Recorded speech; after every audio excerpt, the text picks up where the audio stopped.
Assalamualaikum. Hari ini saya nak cerita tentang mengait. Adakah mengait itu semata-mata hobi? Seperti yang kita tahu, mengait ada satu aktiviti mencipta fabrik dengan menggunakan benang kait dan jarum kait. Seni crochet pula adalah kemahiran mengait dengan menggunakan sebatang jarum sahaja.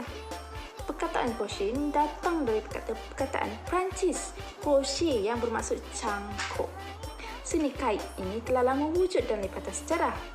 Walau begitu, tiada bukti kukuh yang akan asal-usul pengamalannya sebelum ia mula popular di Eropah sekitar era 1008. Dalam apa yang saya terangkan sebentar tadi bahawa mengait bukan sekadar hobi semata-mata, tetapi ia telah lama wujud dari zaman dahulu dalam penghasilan fabrik yang berusulkan benang yang diperbuat daripada bulu haiwan atau tetapi terdapat spekulasi menyatakan bahawa mengait hanyalah untuk golongan orang tua yang hanya duduk di kursi mandas bagi menghabiskan masa terluang di rumah.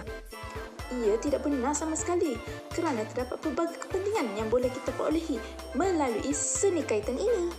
Contohnya, kita dapat memperluaskan ilmu pengetahuan, menjana pendapatan sampingan dan paling penting sekali adalah untuk membantu dalam pemulihan tekanan. Dalam masa yang sama, ia tidak dinafikan bahawa seni kaitan ini sedikit mencabar untuk didalami kerana ia memerlukan kepakaran anda dalam kreativiti dan kesabaran yang sangat tinggi. Seperti kenyataan sebelum ini, mengait adalah bukan sekadar hobi sahaja, malah ia boleh dijadikan sumber pendapatan, sumber ilmu, sumber rehabilitasi untuk si pengait. Di sini, saya ingin menghuraikan beberapa faktor kenapa seni kaitan bukan sekadar hobi biasa. Faktor pertama yang saya ingin kupaskan ialah berkenaan sumber pendapatan melalui kraftan kaitan yang pernah saya katakan sebelum ini. Bagaimana kita boleh menghasilkan hasil kaitan sebagai sumber pendapatan? Terdapat pelbagai jenis kaitan yang sekarang popular di kalangan masyarakat Indonesia. Contohnya seperti beg, cantik tak? Alas meja, baju, sarung botol air, sarung kotak tisu dan sebagainya.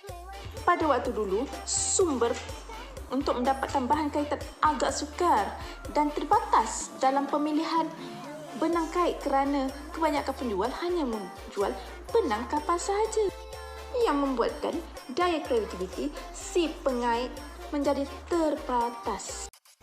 Teknologi zaman sekarang semakin canggih dan mempunyai pelbagai aplikasi dalam pembelian talian yang tiada batas. Anda juga dapat menjual hasil kraftangan melalui pelbagai media sosial, contohnya di Facebook, Instagram, TikTok dan sebagainya. Zaman sekarang jauh lebih mudah mendapatkan bahan kaitan dan juga bahan-bahan yang lain.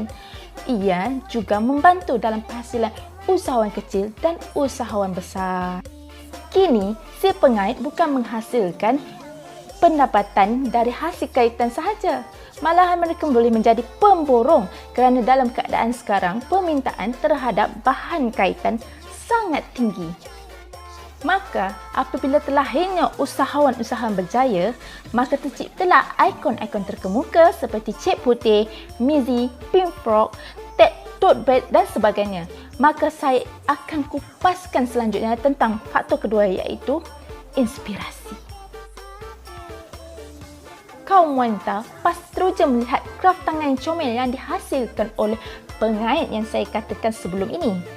Walaupun bukan mudah untuk seorang belajar mengait, akan tetapi mereka membuatkan perkara penghasilan kaitan jauh lebih mudah melalui perkongsian mereka di media sosial. Mereka juga menjadi inspirasi kepada kaum wanita untuk memulakan perniagaan seperti menghasilkan usahawan-usahawan mini yang berjaya. Selain mengait, mereka juga menawarkan ilmu kaitan yang membuatkan pemula menjadi lebih mudah memahami cara-cara untuk mengait sebuah kraft tangan yang sangat cantik. Dalam peralihan masa pada zaman sekarang, kebanyakan usahawan dari seni kait adalah terdiri daripada golongan wanita. Di antara mereka adalah golongan ibu tunggal yang mendapat inspirasi inspirasi untuk kelangsungan hidup. Dan juga ada yang mungkin terdiri daripada golongan kurang upaya. Apabila bercerita tentang kelangsungan hidup dan kurang upaya, saya ingin mengupaskan faktor seterusnya, iaitu bagaimana mengait boleh dijadikan sumber rehabilitasi untuk merehatkan minda anda serta mengurangkan stres seharian. Ada satu artikel dari sumber yang dipercayai mengatakan mengait juga boleh mengurangkan stres atau anxiety si pengait kerana mereka perlu belajar untuk bersabar dan fokus dalam penghasilan kraft. Di antaranya, apabila memulakan satu kaitan, mereka memerlukan kedua-dua tangan serta daya pemikiran untuk mengait. Maka ia memerlukan satu proses yang sangat sukar sehinggakan anda melupakan segalanya. Teknologi zaman sekarang semakin canggih dan mempunyai pelbagai aplikasi dalam pembelian talian yang tiada batas. Anda juga dapat menjual hasil kraftangan melalui pelbagai media sosial, contohnya di Facebook, Instagram, TikTok dan sebagainya. Zaman sekarang jauh lebih mudah mendapatkan bahan kaitan dan juga bahan-bahan yang lain. Ia juga membantu dalam penghasilan usahawan kecil dan usahawan besar. Kini, si pengait bukan menghasilkan pendapatan dari hasil kaitan sahaja. Malahan mereka boleh menjadi pemborong kerana dalam keadaan sekarang, permintaan terhadap bahan kaitan sangat tinggi.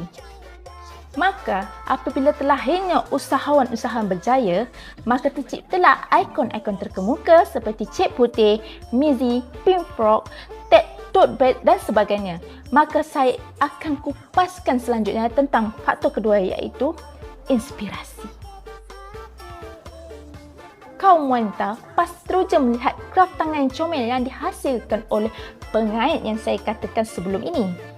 Walaupun bukan mudah untuk seorang belajar mengait, akan tetapi mereka membuatkan perkara penghasilan kaitan jauh lebih mudah melalui perkongsian mereka di media sosial.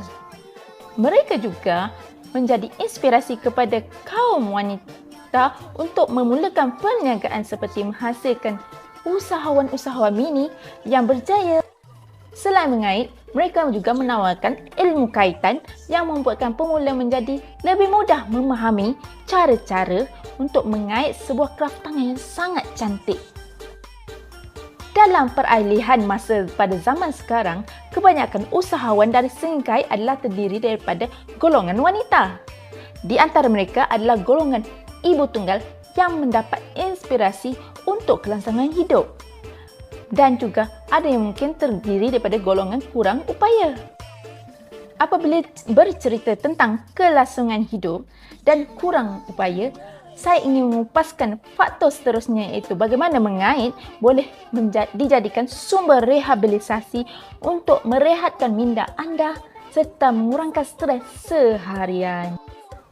Ada satu artikel dari sumber yang dipercayai mengatakan mengait juga boleh mengurangkan stres atau anxiety si pengait kerana mereka perlu belajar untuk bersabar dan fokus dalam penghasilan kraft.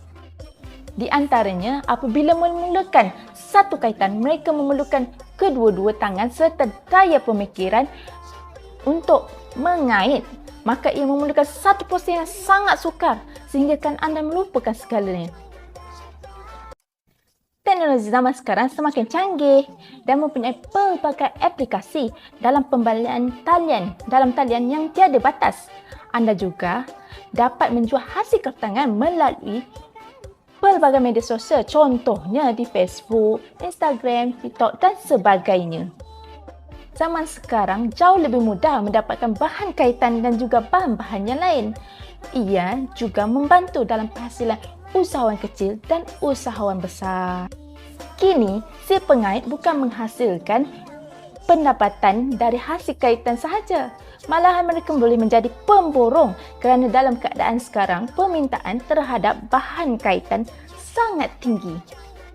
Maka, apabila terlahirnya usahawan-usahawan berjaya, maka terciptalah ikon-ikon terkemuka seperti Cik Putih, Mizi, Pink Frog, tote bag dan sebagainya.